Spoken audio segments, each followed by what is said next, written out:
आज के व्लॉग में ना मैं आपसे अपने संडे की रूटीन शेयर करने वाली हूँ कि संडे के दिन को अपने किस तरह प्रोडक्टिव बना सकते हैं और साथ ही आराम भी कर सकते हैं। तो संडे का बेस्ट डे है अपने आप को रिलैक्स, रिचार्ज और आने वाले वीक के लिए तैयार करने के लिए।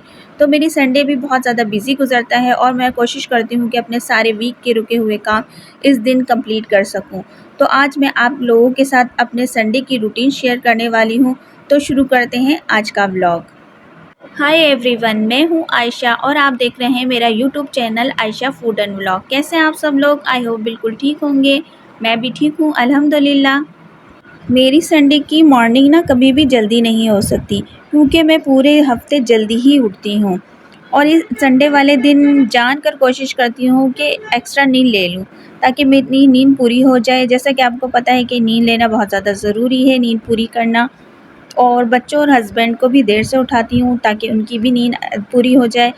बच्चे आजकल तो बच्चों की छुट्टियां हैं तो देर से ही उठ रहे हैं और जब स्कूल वर्किंग होते हैं तब भी मैं संडे वाले दिन देर से ही उठाती हूँ क्योंकि पूरे हफ्ते वो जल्दी उठ रहे होते हैं और संडे वाले दिन उनकी नींद पूरी करने के लिए मैं उनको देर से उठाती हूँ। और हस्बैंड काम पे जाते हैं, जॉब पे जाते हैं, संडे वाले दिन छुट्टी होती है तो उनको भी मैं लेट ही उठाती हूँ। सबको उठाने के बाद मैं किचन में आ गई थी। किचन में मैंने नाश्ता बनाया। नाश्ते में मैंने बनाए थे पराठे और अंडे फ्राई करे थे। और इस दिन कोशिश होती है कुछ हैवी नाश्ता किया जाए, या तो हलवा पूरी का नाश्ता कर लेते हैं या पराठा अंडे का, ताकि आधा दिन तो हमारा आराम से गुजर जाए। नाश्ते से फ़ारिग होने के बाद मेरी पूरी कोशिश होती है फ़ौरन हाथ के हाथ में बर्तन धो लूँ, किचन समेट लूँ, चूल्हा साफ़ कर लूँ, पूरा किचन क्लीन कर लूँ और बाकी के काम भी जल्दी-जल्दी सुबह ही निपटा लूँ। बर्तन धो के मैं जाली वाले रैक में रखती हूँ ताकि इसका पानी एक्स्ट्रा निकल जाए, और जब एक्स्ट्रा पानी सारा निकल जाता है, बर्तन खुश्क हो जाते हैं, जब उसके बाद मैं रैक में रखती हूँ। फ़ौरन धो के रैक में नहीं रखती क्योंकि इसमें पानी होता है और रैक में ज़ंग लगने का ख़तरा होता है, तो इसलिए जाली वाली टोकरी में पहले रख देती हूँ। उसके बाद खुश्क होने के बाद फिर मैं इसमें रैक में रख देती हूँ। सारे बर्तन धोने के बाद सिंक को भी अच्छी तरह मैं जूने से रगड़-रगड़ के साफ़ कर लेती हूँ, चमका लेती हूँ। और जो इसकी नाली में मैं गर्म पानी करके, एक पतीली गर्म करके पानी और उसमें नाली में डाल देती हूँ ताकि नाली बंद ना हो, पानी आराम से चले जाए। और हो सके तो 1 चम्मच सिरका और बेकिंग सोडा डाल के भी ऊपर से गर्म पानी डाल देती हूँ ताकि जो भी नाली में बंद होगी नाली, वो आराम से खुल जाए। तो ये काम भी मैं ज़रूर करती हूँ। और जो इसके इर्द-गिर्द की स्लिप हैं उसमें भी मैं लिक्विड हैंड वॉश से उसको साफ़ करके और ऊपर से पानी डाल के और वाइपर कर लेती हूँ, तो ये जगह भी हमारी साफ़ हो जाती है। इस तरह से सिंक भी हमारा धुल चुका था, बर्तन भी हमारे कंप्लीट हो चुके थे और पूरे चूल्हे को भी मैंने कपड़ा मार लिया था और पूरे स्लिप वगैरह सबको साफ़ कर लिया था। तो इस तरह से हमारे ऊपर का जो काउंटर वाला एरिया है, स्लिप वाला एरिया है, बिल्कुल क्लीन और साफ़ हो चुका था। जैसे कि आप देख सकते हैं, बर्तन मैंने जाली में रख दिए हैं, लेकिन अभी मैं रैक में नहीं रखूँगी, सूखने के बाद रखूँगी। और इस तरह से मेरा पूरा ऊपर का एरिया जो स्लिप वगैरह का एरिया है क्लीन हो चुका है। अब मैं नीचे का एरिया साफ़ करूँगी। जो हमारा फ़र्श है वो भी बहुत ज़्यादा गंदा हो रहा है, उसको भी साबुन वाले लिक्विड से धोऊँगी और ब्रश लगाऊँगी, वाइपर लगाऊँगी। तो इस तरह से पूरा किचन मेरा क्लियर हो जाएगा। स्लिप वगैरह को साफ़ करने के बाद, काउंटर को साफ़ करने के बाद, अब मैं फ़र्श की क्लीनिंग कर रही हूँ, उसके लिए लिक्विड तैयार कर रही हूँ। एक बॉयल में गर्म पानी ले लिया था और इसमें मैंने सर्फ़ डाला है और लिक्विड लेमन मैक्स के चंद कतरे डाले हैं, और इससे मैं नीचे का फ़र्श क्लीन करूँगी, दाग धब्बे दूर करूँगी इससे, और ब्रश से इसकी रगड़ाई करूँगी। उसके बाद मैं पानी से, सादे पानी से अच्छी तरह धो लूँगी, फिर उसके बाद वाइपर मार लूँगी। तो इस तरह हमारा ये जो फ़र्श है ये भी चमक जाएगा और पूरा किचन क्लीन हो जाएगा। क्योंकि फ़र्श को अगर सर्फ़ से धोया ना जाए तो उसमें चिकनाहट रहती है और जो भी चीज़ें गिरती रहती हैं वो सही तरह से साफ़ नहीं होती झाड़ू लगाने से या पोंछा लगाने से। तो मैं इसको हफ़्ते में 2-3 दफ़ा इसका फ़र्श ज़रूर क्लीन करती हूँ सर्फ़ डाल के, ताकि अच्छी तरह चमक जाए। और रोज़ाना के उसमें पोंछा लगा देती हूँ, झाड़ू लगा के पोंछा लगा देती हूँ। लेकिन ये कि हफ़्ते में 2 बार संडे वाले दिन मैं ज़रूर इसका फ़र्श साफ़ करती हूँ सर्फ़ से और लिक्विड लेमन मार्क से। तो इस तरह से मेरा फ़र्श भी चमक गया था, वाइपर वगैरह लगा दिया था। ऊपर के कैबिनेट भी कुछ साफ़ नहीं नज़र आ रहे थे, गंदे-गंदे हाथ लगे हुए थे ऑयल वाले, और डेली बेसिस में तो ये चीज़ें साफ़ नहीं हो रही होती हैं और इसमें ग्रीसी ऑयल्स जम जाता है, गंद जम जाती है, तो वो मुझे कुछ ज़्यादा ही नज़र आ रहा था। तो मैंने सोचा आज मैं ऊपर के कैबिनेट को भी ऊपर से साफ़ कर देती हूँ, अंदर से तो बाद में क्लीन करूँगी, ताकि ऊपर से तो साफ़ और चमकता हुआ किचन नज़र आए। तो इसी तरह जो लिक्विड बनाया था, सर्फ़ और लेमन मैक्स और सिरका डाला था, सोडा डाल के मैंने लिक्विड वो बना लिया था, और उसको मैंने शावर बोतल में डाल के और उसको स्प्रे करके और फिर उसके गीले कपड़े से साफ़ कर लिया था। तो इस तरह से मेरे कैबिनेट भी चमक गए थे, और जो भी एक्स्ट्रा चीज़ें जिसमें डस्ट वग़ैरह लगी हुई थी, तो मैंने अंदर से क्लीन करा, सारे इसके कॉर्नर वग़ैरह पूरे कैबिनेट साफ़ करके। तो ये भी काम कर लिया था आज वाले संडे वाले दिन। संडे वाले दिन यही कोशिश होती है, जो एक्स्ट्रा काम हमारे रुके हुए होते हैं, हम नहीं कर पा रहे होते हैं डेली बेसिस में, वो संडे वाले दिन कर लें। कुछ बच्चों की हेल्प ले लें, कुछ हस्बैंड की हेल्प लेके हमारे जो रुके हुए काम है वो कर लें, तो ज़्यादा बेहतर होता है। तो इस तरह कैबिनेट को भी मैंने चमका लिया था इस शावर की मदद से। पूरे कैबिनेट बहुत ही क्लीन और साफ़ सुथरे चमक गए थे। अब जो ये साइड की दीवारें होती हैं टाइल्स वाली, इसको भी मैं इसी से चमका लूँगी घिस-घिस के, और ऊपर से गीला कपड़ा या साफ़ कपड़ा मार दूँगी, तो ये दीवारें हैं जो टाइल्स, वो भी हमारे चमक जाएंगे। तो इस तरह से पूरा किचन वगैरह क्लियर हो गया था, और स्लिप की जो भी चीज़ें गिरी थी, ऊपर से पानी गिरा था शावर का, वो मैं दोबारा से इसको क्लीन कर रही हूँ। कोने-कोने पे मैंने कपड़ा नहीं मारा था, कोने-कोने पे यही वाला शावर मार के और इससे जूने की घिसाई करूँगी, ताकि कोने-कोने से भी हमारा किचन बिल्कुल क्लीन और साफ़ हो जाए, कहीं पे भी डस्ट या गंदगी नज़र ना आए। और साफ़-सुथरा किचन हर किसी को ही अच्छा लगता है, और बग़ैर हेल्पर के मैं करती हूँ सारा काम। मेरे घर कोई मेड नहीं आती, हाँ बच्चियाँ हैं वो हाथ बटा देती हैं। तो इस तरह से मैंने सारा किचन क्लीन कर लिया था, और चीज़ें हटा के, और फिर जब क्लीन हो गया था और चीज़ों को जगह पे रख लिया। और ये वाला जो मार्बल है, ये मेरा चकला बेलन है, इसको भी मैं कपड़े से साफ़ करती हूँ। पहले स्कॉच ब्राइट से साफ़ करती हूँ, फिर उसके बाद कपड़े से साफ़ करती हूँ।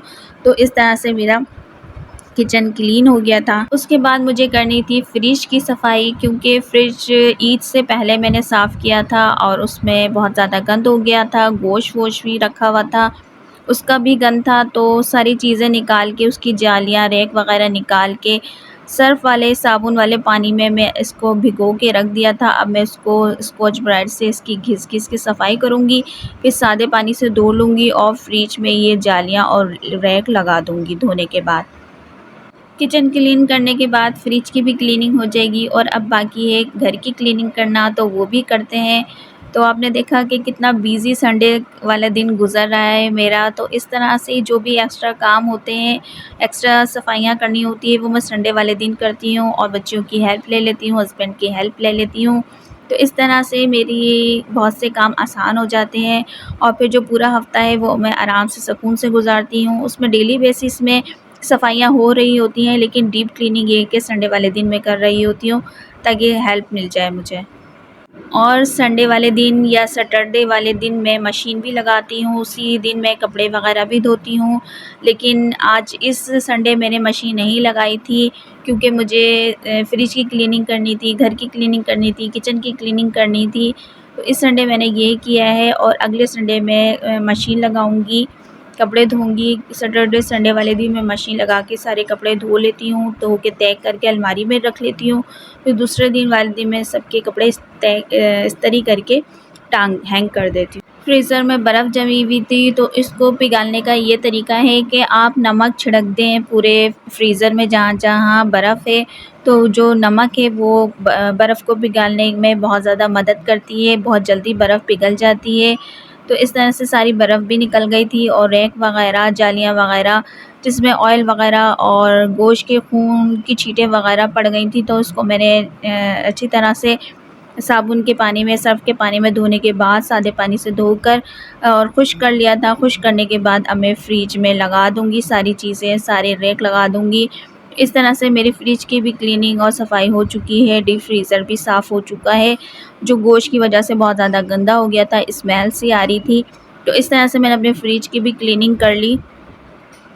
नीचे वाले फ्रीज़र का हिस्सा बिल्कुल क्लीन और साफ़ हो गया था, चीज़ें मैंने रैक वगैरह रख दी थी। अब जो इसमें फ्रिज में रखने वाली चीज़ें हैं वो मैं बाद में रखूँगी, थोड़ी देर में इसको खाली ही रखूँगी, कूलिंग होने दूँगी। जब अच्छी तरह कूलिंग हो जाएगा फ्रिज तो उसके बाद चीज़ें रख दूँगी। और ऊपर का फ्रीज़र भी बिल्कुल उसके बर्फ़-वर्फ़ सब पिघल चुकी हैं नमक से। मैंने आपको आइडिया बताया था, टिप्स बताया था कि नमक से बर्फ़ को पिघा लें, तो सारी बर्फ़ पिघल गई थी। तो सारी बर्फ़ को निकाल दिया था, ऊपर से मैंने गीला कपड़ा मार लिया था, तो इस तरह से मेरा फ्रीज़र भी बहुत अच्छे से चमक चुका है। अब इसको बंद करके थोड़ी देर के लिए इसको ठंडा होने के लिए रख देंगे, फिर उसके बाद ऊपर से भी कपड़ा मार देंगे ताकि ऊपर से भी क्लीन और साफ़ नज़र आए। ये है मेरे फ्रिज की फुल लुक, जो बहुत ही चमकदार और साफ़ सुथरा लग रहा था और दिल को बहुत खुशी हो रही थी कि मैंने इतने अच्छे से फ्रिज को क्लीन किया है। तो ये था फिर आज का व्लॉग, और अगर वीडियो आपको पसंद आ रही है तो लाइक, शेयर और कमेंट्स करना मत भूलिएगा। और जो भी मेरे चैनल पे नए हैं, जिन्होंने अभी तक सब्सक्राइब नहीं किया, तो प्लीज़ पहले सब्सक्राइब कर दीजिएगा और प्रेस द बेल आइकन ताकि मेरी आने वाली वीडियो का नोटिफिकेशन आप तक पहुंच सके। किचन की क्लीनिंग और फ्रिज की क्लीनिंग करने के बाद मैं बहुत ज़्यादा थक गई थी, तो मैंने 1 घंटा आराम किया। 1 घंटा आराम करने के बाद मैंने दाल चढ़ा दी थी, साथ ही चावल भी चढ़ा दिए थे। तो आज खाएंगे दाल चावल दोपहर में, और इसमें तड़का लगाने के लिए मैंने लहसुन और ज़ीरा और साबुत मिर्ची का इसका तड़का लगाया था। तो इस तरह से हमारी दाल भी बनके तैयार थी और चावल भी बनके तैयार थे, और साथ ही बना लिया था सलाद, और दाल चावल सलाद के साथ खाएंगे। तो ये था हमारा दोपहर का खाना। खाना भी रेडी था, 3-4 बज गए थे, खाना तैयार कर लिया था।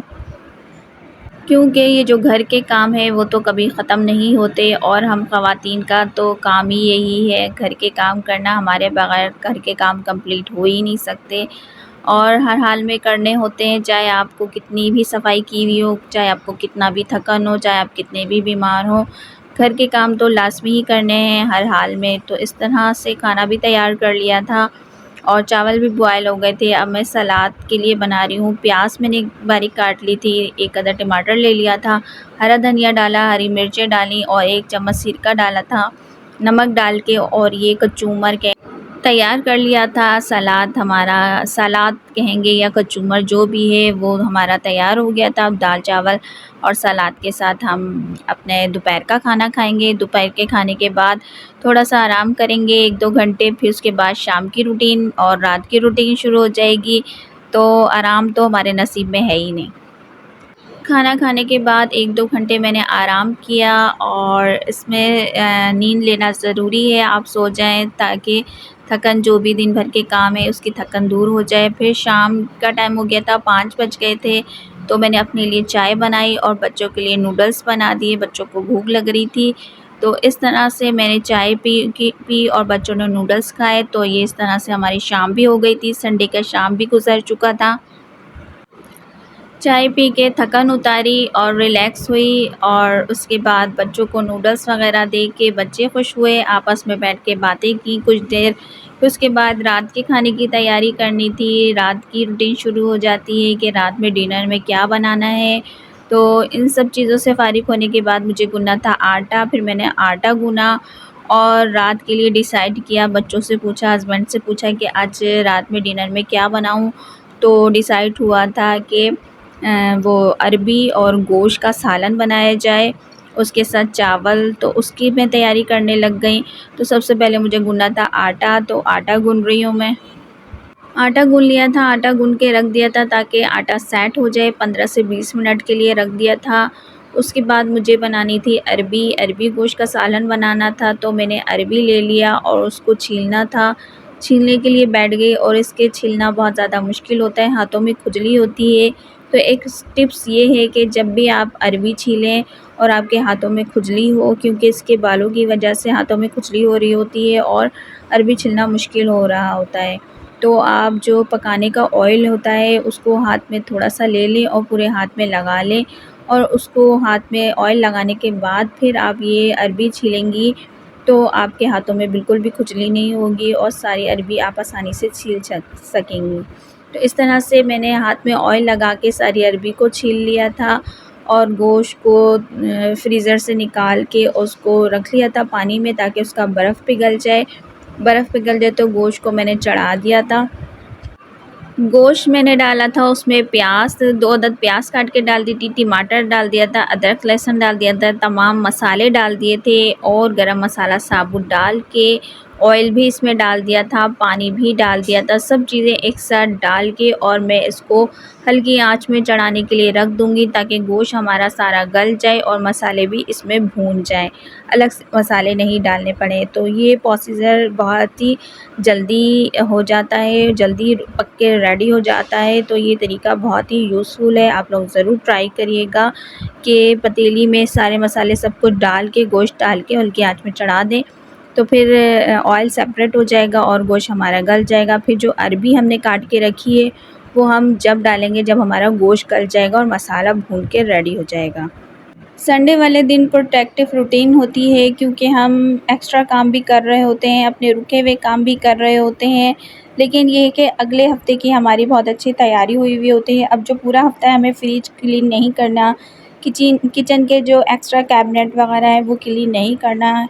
हाँ, रोज़ के बर्तन और किचन वगैरह साफ़ तो डेली बेसिस में होते रहते हैं, लेकिन जो हमारे डीप क्लीनिंग होती है वो संडे वाले दिन या सैटरडे वाले दिन या छुट्टी वाले दिन की जाए तो ज़्यादा बेहतर होता है। गोश्त को मैंने चढ़ा दिया था, सारे मसाले और अदरक, लहसुन, टमाटर, प्याज़ वग़ैरह डाल के उसी में ऑयल डाल के, पानी डाल के उसको हल्की आँच में रख दिया था। अरबी भी मेरी कट चुकी थी और छिलके उसके छील लिए थे, उसको धो लिया था एक दफ़ा। और इसमें बहुत ज़्यादा लेस होता है, इसके लेस को ख़त्म करने के लिए आप पानी में भिगो के रख दें और 1 चम्मच नमक डाल के और रख दें जब तक गोश्त गल रहा है। इसको नमक वाले पानी में रखें तो इसके जो लेस है वो काफ़ी हद तक ख़त्म हो जाएगा और सालन में हमारा इतना लेसदार नहीं होगा। तो हमें इसके लेस ख़त्म करने का ये तरीका है कि इसमें नमक 1 चम्मच नमक शामिल कर लें। ये देखें 1 घंटे के बाद हमारा गोश्त भी गल चुका है, मसाला भी अच्छा से भून चुका है और ऑयल भी सेपरेट हो गया है। तो ये हमारा गोश्त का सालन तैयार है। अब इसमें हम अरबी जो हमने धो के भिगो के रखी थी वो इसमें शामिल कर लेंगे और इतना पानी डालेंगे कि इसमें शुरवा रह जाए। शुरवे वाला हम अरबी गोश्त बनाएंगे, भुना हुआ नहीं बनाएंगे। तो पानी इतना डालेंगे कि अरबी भी उसमें गल जाए और हमारा शुरवा भी बाकी रह जाए। तो ये थी अरबी गोश्त की रेसिपी। आप लोगों को कैसी लगी ज़रूर ट्राई करिएगा और मुझे कमेंट्स में ज़रूर बताइएगा। तो ये था आज का व्लॉग कि मैं अपने संडे के दिन को कैसे प्रोटेक्टिव बनाती हूँ और मॉर्निंग टू इवनिंग रूटीन मैंने आपके साथ शेयर की। उम्मीद करती हूँ आपको पसंद आया होगा। अगर पसंद आए तो लाइक, शेयर और कमेंट्स करना मत भूलिएगा। मिलते हैं अगले नेक्स्ट व्लॉग में नए टॉपिक के साथ। तब तक के लिए अपना बहुत ज़्यादा ख्याल रखिएगा। Thanks for watching. अल्लाह हाफ़िज़।